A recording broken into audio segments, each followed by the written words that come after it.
Okay, hello, geography students. So we're continuing our discussion of the Middle East.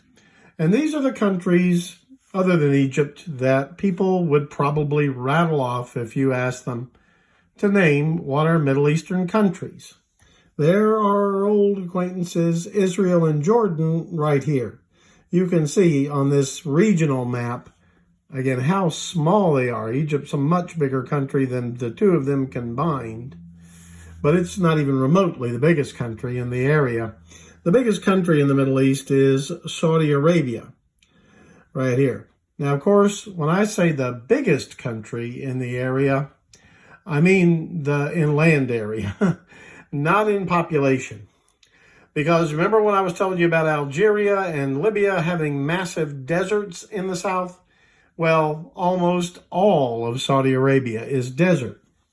Up here in the north, it is a very hot desert, and the food is characterized by, not necessarily sand dunes, but baked hills and stuff called desert pavement, gravel that's just goes on and on for miles on a flat plain, but it bakes in the sun and can get, spectacularly hot, 130 degrees in the summer, not the least bit uncommon. But at least in the north, there are wells. And there have always been Bedouin nomads who would graze sheep and goats and camels using these wells and the oases around that would grow enough grass to feed them.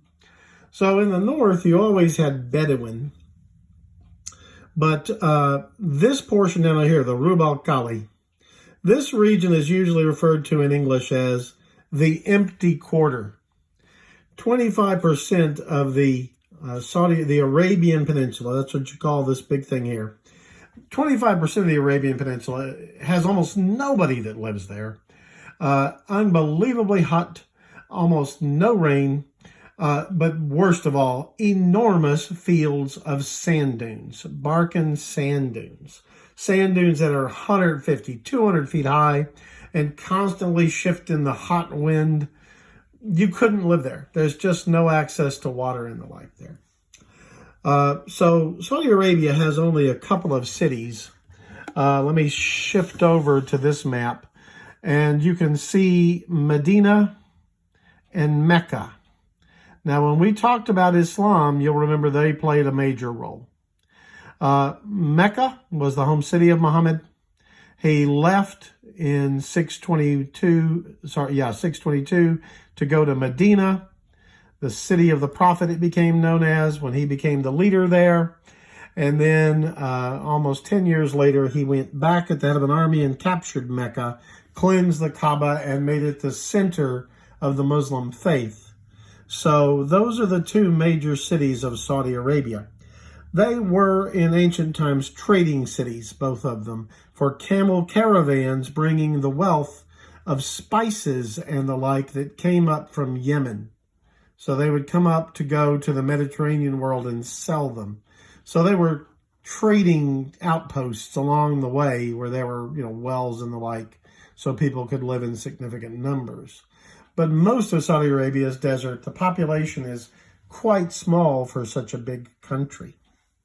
As I said, in ancient times, Yemen was a fairly prosperous country. Again, it was excellent for trade. India is right over this way. And so Indian traders by boat would come to Yemen. But they also, in a world where spices and incense were very valuable, not only the incoming Indian spices that landed at harbors like Aden in the south here, but native incense that was grown in Yemen was extremely valuable. Frankincense originally came from Yemen. And in ancient and medieval times, you could make a pretty good living in Yemen if you were involved in the spice trade or the incense trade. But it is not a place to grow a lot of food. So the population has always been small. It has always, in modern times, been poor, because you can get those spices, those incense things from Southeast Asia much cheaper now than you could from Yemen. Unfortunately, Yemen has been tormented by political division, During the Cold War, it was divided to a non-communist and a communist section, just like Vietnam and North Korea and Germany. So it was part of the Cold War division. After it was reunited into one country in the early 90s, though, fairly quickly it devolved into civil war. And for the last 5 years, it's been an awful civil war. One of the worst wars on the planet today is the civil war in Yemen.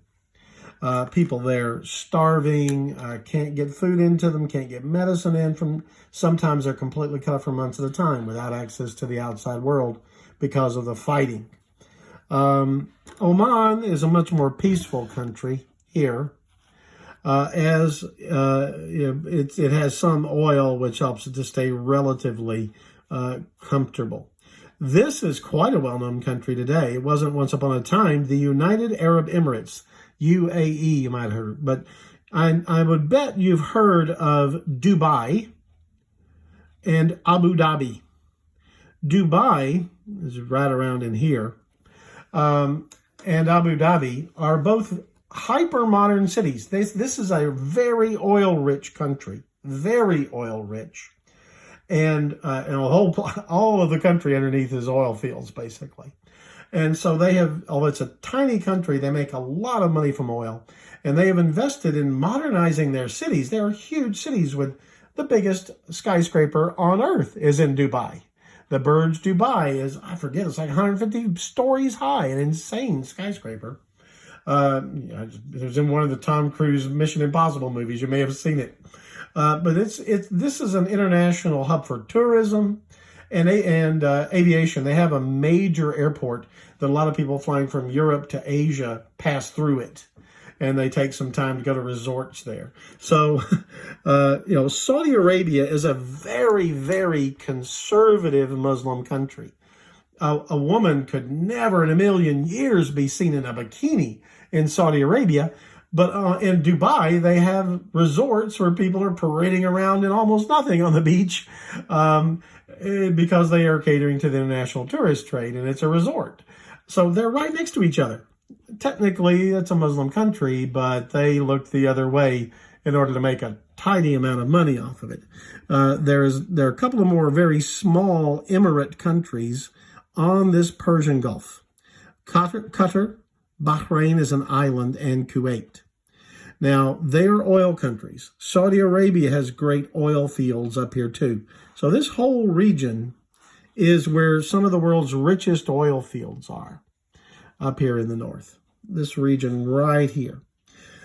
Iraq, you surely know about the great war we waged in Iraq for 8 years. We defeated the dictator in Baghdad very easily in 2002. But unfortunately, after the easy victory in less than a month in the Iraq war, the country fell into chaos. And rebel groups against the new government we helped set up began attacking American and Iraqi targets, car bombs, missile attacks. For 7 long years, we spent trying to put down these insurgents in Iraq. Today, Iraq finally, after Al-Qaeda, not only Al-Qaeda, but ISIS for a time had grabbed almost a quarter of Iraq, as well as northern Syria. ISIS had a caliphate, they called it, in the deserts of the north of Iraq and the east of Syria for a couple of years. And they ruled that place, just horrible things done there. We helped the Iraqis drive them out of Iraq, destroy them. Some semblance of order has been restored to Iraq, but it is not the prosperous country it has potential to be. It does have good oil reserves down here, good oil reserves, but they have huge problems with political unity in Iraq. About 55 or 60% of the population of Iraq are Shia Muslims. That's the kind of Muslims that are most common in Iran. But about 45 or 40% of Iraqis are Sunni Muslims. And the Sunni and the Shia Muslims have had big problems with each other for way over 1,000 years. And Iraq is a very difficult country to govern because you've got those religious differences. You have ethnic differences. The northern part of Iraq is largely made up of Kurdish people who are not Arabs. But in the south, they're mostly Arabs. And so you have ethnic and religious divisions. You have great poverty, but other people have access to good wealth, and the kind of problems that can come with income disparity. Iraq is in a very tough way. I'm going to save Iran for the next lecture, but it's an important country to know about. Don't get me wrong. Moving over closer to the Mediterranean, bordering the Mediterranean is Syria and Lebanon, and there's Turkey. Syria has been under the dictatorship of a single family for more than 40 years. The Assad family has run the country of Syria continually, father then son, since the late 50s, late 50s, I think, when they seized power. But one thing the dictators did was keep a lid on these divisions. Because in Syria, you have Kurds and you have Arabs, you have Sunni, you have a group called Druze, you have Shia, and you even have a significant minority of native Christians. So you got 4 major religious groups that don't always get along. You got at least 4 major ethnic groups that don't always get along. And you had people from Iran for the last 40 years trying to stir up trouble for the Assad family. Finally, during the Arab Spring of 6 years ago that I mentioned in the last lecture, a civil war broke out in Syria that has cost millions of lives and destroyed major cities. It's not a big country. This is a country, I think it's roughly the size of Oklahoma, maybe slightly bigger. The north is a lot of desert, but there are plains with grasses and agriculture and the like, and rolling hills in the west. It could be a fairly prosperous country, but the only way they seem to can have peace is by the boot heel of a dictator over them. The civil war broke out. It was extremely bloody. Eventually, the Russians intervened on behalf of the Assad regime. And Russian air support, mostly the Russian Air Force, with Assad's ground forces, have beaten back the rebels. Only one small portion in the north of Turkey, Idlib province, is still mostly in rebel hands. They've gained control of almost the whole of the rest of the country. Lebanon had a long, bloody civil war of its own in the 70s and 80s, but it has largely calmed down. Lebanon is of interest because it is the only country in the Middle East that has a very large Christian population. It has a population of about 40 to 45% Christian. It has very strong ties with France. France was the colonial master there once, but it is mostly a pro-Western country. But they do have, again, 3 major religions. They got Christianity, Islam, and the Druze. And again, the Islam is divided between Shia and Sunni. And that bubbled over in the 70s and 80s in the Civil War that did real damage to the major capital city, Beirut. But it has had mostly calm for the last 20 years. That's because they cut a deal that the president would always be a Christian, which is the biggest of the 4 groups of religions. The prime minister was always going to be a Muslim.